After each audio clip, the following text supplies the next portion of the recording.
But if you just go in and come back out, who is actually running Gaza? Well, it's actually remnants of Hamas. It's remnants of the Palestinian Islamic Jihad, one of their kindred spirits, and it's criminal elements. And unless you actually achieve security, nothing else is possible. I believe there should be a vision for the future of the Palestinian people that is similar to the vision that we presented to the people of Iraq before we conducted the major operations that we did there during the surge. Remember, this was in a period where Al-Qaeda in Iraq was throughout the Sunni areas, and you had Iranian-supported Shia militia in the Shia areas, and of course they were fighting at all of the different, so a terrible Sunni-Shia civil war.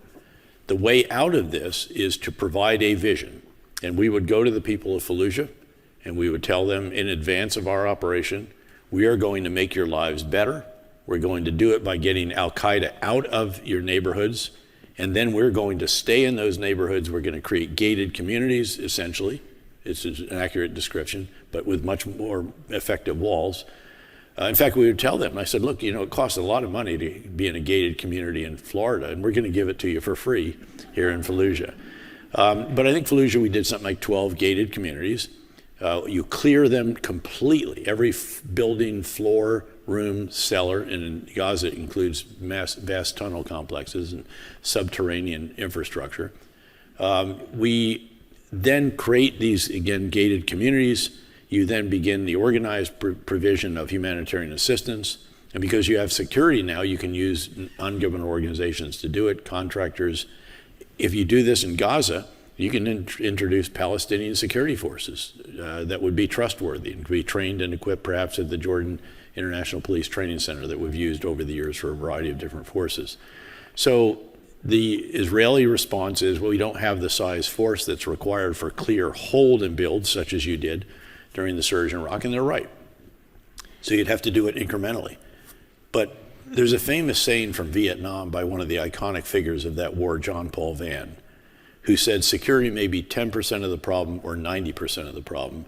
Regardless, it's the first 10% or the first 90%. You have to achieve security. And right now, despite requests from the IDF Chief of Staff, the Israeli Defense Force Chief of Staff, and the Minister of Defense for such a vision, it has not been forthcoming.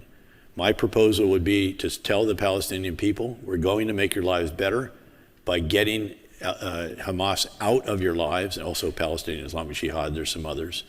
The way we're going to do this is we're going to come from the north, we're going to go a mile into the territory, put an east-west wall, do it in a single night. We used to put walls up in many locations that length every single night. Put a couple north-south walls, you have 3 or 4 gated communities, you painstakingly clear them, you give the residents biometric ID cards. By the way, in the process of doing that, you can identify many of the Hamas remnants because they conveniently uploaded their images after conducting truly barbaric and horrific actions on 10/7, and then repeat the process. You cut entry control points in, you control those very carefully, you cut them in from Israel as well. Now, again, organized humanitarian assistance for the first time. It's not organized right now. It's organized until it enters, and then there's a pistol put to their head and they get out of the truck and somebody takes it in many of the cases. And then you can get NGOs in, you can get international organizations, you can start to begin to introduce trusted Palestinian security forces, you can use contractors. Again, all to help augment the Israeli forces who are in short supply so that they can thin out and then do it again. Rinse and repeat, and you just keep doing this. Yes, when you get to Gaza City, over 1 million people, densely populated, you're gonna have to slice that up in different ways. But this is, in my view, the only way that you can actually achieve security, provide a better life to the Palestinian people, and show a path to a better future that would include, over time, the Israelis thinning out more and more and more, and again, trusted Palestinian security forces administering and securing and governing their areas. There's nothing easy about this. There was nothing easy about the surge. This is even much more difficult given the circumstances and the challenges, but I just don't see an alternative. And without that, they're doomed. They're destined to a life what is essentially a very densely packed refugee camp with most of the buildings destroyed and so forth.